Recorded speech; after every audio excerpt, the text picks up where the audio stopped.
Oh, yes. Why shouldn't I? Any reason why not? Have you ever taken LSD? No. I've thought about it.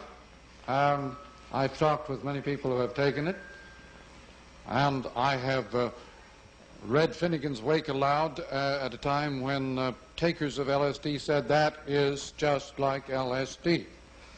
So I've begun to feel that LSD may just be the lazy man's form of Finnegan's Wake. You said that bad news was indispensable to newspapers. Is the same thing true for television? Well, it's like saying if TV is a cool medium, then you can't use it for hot jobs. Like the Vietnam War is a hot war, it won't go on TV. It's the first war ever, a hot shooting war ever shown on a cool medium. The cool medium involves the whole audience so deeply they find war unbearable. Show the same war on movie, on press, photography, and so on, people won't feel too badly about it. But on TV, they really feel it. They're involved for the first time. And so LBJ is making a great big mistake in trying to have a hot war on a cool medium. What should Canada do to be taken more seriously in the world?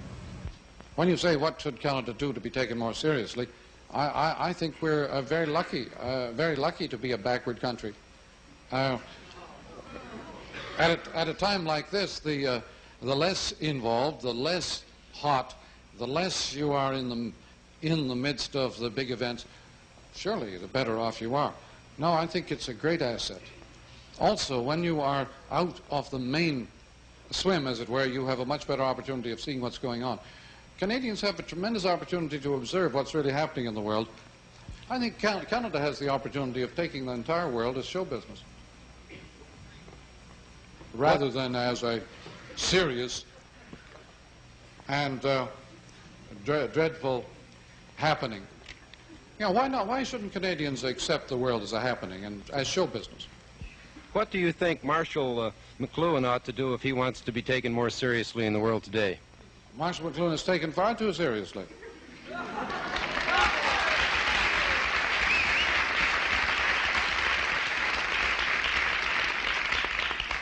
I certainly wouldn't do anything to increase that. Marshall McLuhan, you say TV has turned the world into a global village. Am I right? Will it turn us all into global village idiots? Again, there are worse fates. An idiot means a very private person. That's a Greek word, meaning a very private person. I'm losing my idiot status steadily.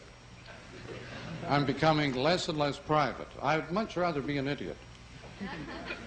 The book, in this picture, the assumption was made that the book was the source and cause of all idiotism, all individuality, and that the new media will turn us all into collective automata robots.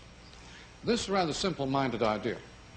I mean, Truffaut and Bradbury together had cooked up something that's not very convincing. They are certainly true that the book has had an enormous amount to do with creating individuality, and the more people become individuals, the more they become competitive, and the more they compete, the more they become alike.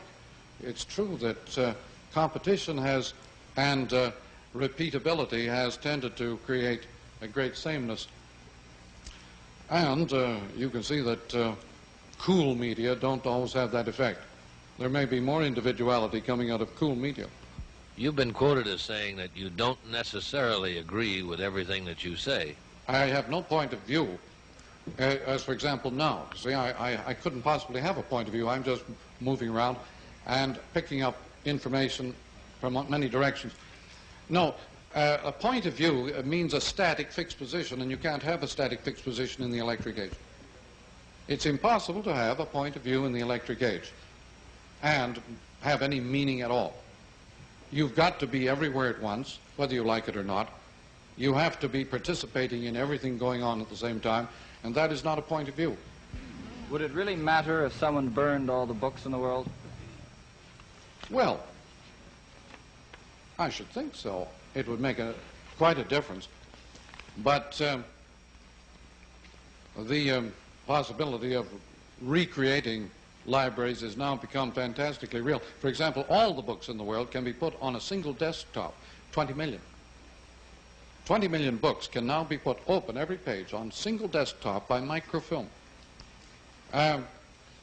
The sort of things that are happening make that picture, that truthful picture, look rather obsolete.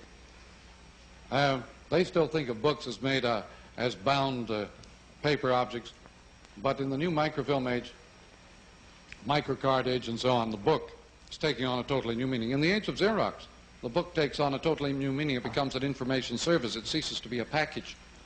The book is no longer a package. It's information service.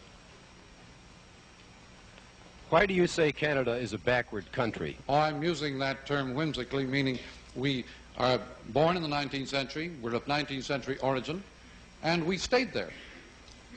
People like the Americans who've decided to try it out in the 20th century have done such a bad job we don't feel any temptation to follow them.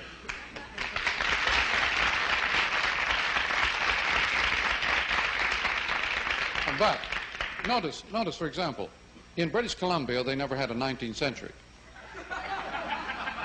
But this is also true in California.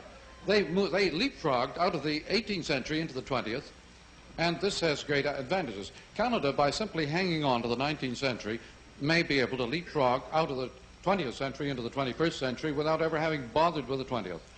And this, I think, might be a huge advantage. If we can only hold...